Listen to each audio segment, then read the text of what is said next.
ഭാര്യയെ സ്നേഹിക്കുന്ന ഒരു ഭർത്താവാണ് നിങ്ങളെങ്കിൽ മോഡുലാർ കിച്ചൺ ചെയ്യുമ്പോൾ ഈ മിസ്റ്റേക്കുകൾ വരുത്തില്ല. പുതിയ വീട് വയ്ക്കുമ്പോൾ ഭംഗിയും ആഡംബരവും ബഡ്ജറ്റും ഒക്കെ നോക്കിയാണ് നമ്മൾ ഒരു കിച്ചൺ ഡിസൈൻ ചെയ്യുന്നത്. മനോഹരമായ ഒരു കിച്ചൺ നിങ്ങളുടെ ഭാര്യമാരെ സന്തോഷിപ്പിക്കുമെന്നാണ് പല ഭർത്താക്കന്മാരുടെയും ധാരണ. പക്ഷേ ഇത് വളരെ ദുഃഖത്തിന് കാരണമായി വരും ഈ കാര്യങ്ങൾ നിങ്ങൾ ശ്രദ്ധിച്ചിരുന്നില്ലെങ്കിൽ.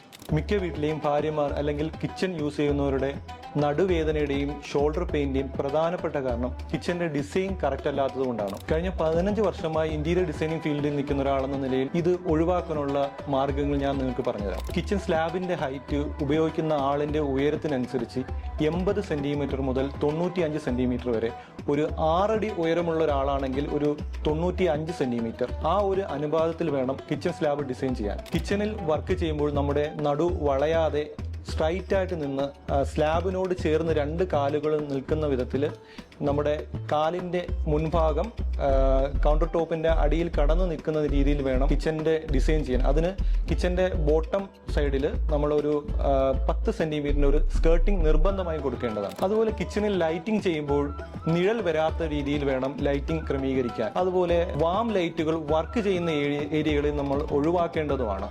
ഇത് നമ്മുടെ കണ്ണിന്റെ ആയാസം കുറയ്ക്കുന്നതിനും നമ്മുടെ ക്ഷീണം ഒഴിവാക്കുന്നതിനും സഹായിക്കും. നിങ്ങൾ ഭാര്യയെ സ്നേഹിക്കുന്ന ഒരാളാണെങ്കിൽ ഇപ്പോൾ തന്നെ കിച്ചണിൽ പോയി ഇത്തരം മിസ്റ്റേക്കുകൾ എന്തെങ്കിലും ഉണ്ടെങ്കിൽ ഉടൻ തന്നെ പരിഹരിക്കുക. മോഡുലാർ കിച്ചണുമായി ബന്ധപ്പെട്ട് എന്തെങ്കിലും എക്സ്പേർട്ട് ഗൈഡൻസ് വേണമെങ്കിൽ എന്നെ കോൺടാക്ട് ചെയ്യുക. പുതുതായി വീട് വയ്ക്കുന്ന ഏതെങ്കിലും സുഹൃത്തുക്കളുണ്ടെങ്കിൽ ഇത് അവർക്ക് ഷെയർ ചെയ്തു കൊടുക്കും.